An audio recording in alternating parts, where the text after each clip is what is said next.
Мемлекеттік бюджетсіз жөндеуден өткен жол өткелі Шымкент қаласы Республика даңғылының бойында орналасқан туннелде ағымдағы жылы жөндеу жұмыстары жүргізілді.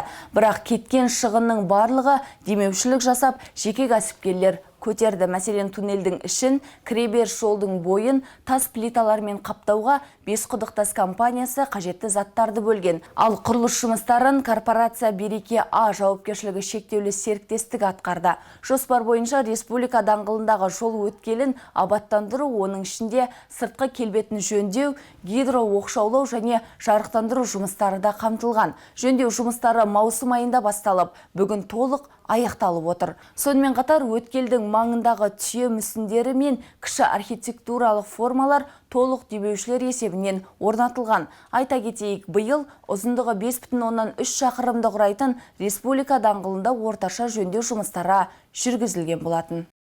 Бесқұдық деген жауапкершілікті серіктестік сол алып, бүгінгі күнде табиғи тастардың барлығын итальяндық құрал жабдықтарды әкеп қырқып, өңдеп бүгінгі күнде осымыз кіреберіс жерге осының бәрін жасады. Әрине бұның бәрін көптеген нәрселердің бәрін демеушілердің есебінен жасалынды. Енді бұл енді тек қана Шымкент қаласының кіреберісінің бастамасы. Бұл жұмыстардың ар жақ қарап жалғасын табатын болады. Енді бүгінгі күндегі мақсаттың өзі осы Бесқұдық тастардың бүгінгі күнде қаламызға табиғи тастардың осында дұрыс көрсетуін. Өзімізде жер қазба байлықтарын барынша осы өзіміздің жергілікті кәсіпкерлердің жасап жатқан өнімдермен жасау болып отыр бүгінгі. Оның бір ерекшелігі. Міне бүгінгі күнде енді бар жолдардың бәрі жарықтандырылды. Мына жерде ең бір жақсы айтатын нәрсе, міне енді біздің Шымкент қаламызға Ұлы Жібек жолының бойында орналасқан керуен түйелермен келе жатыр.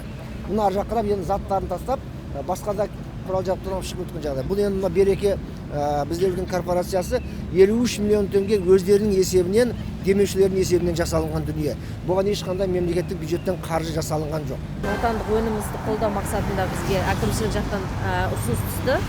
Оған үлкен рахметімізді, алғысымызды білдіреміз. Біз жақтан тек тас ретінде берілді. Қалғандардың бәрі Береке корпорациясымен қосыла үлесі осы жақта финансовый помощь ретінде бізге берілді.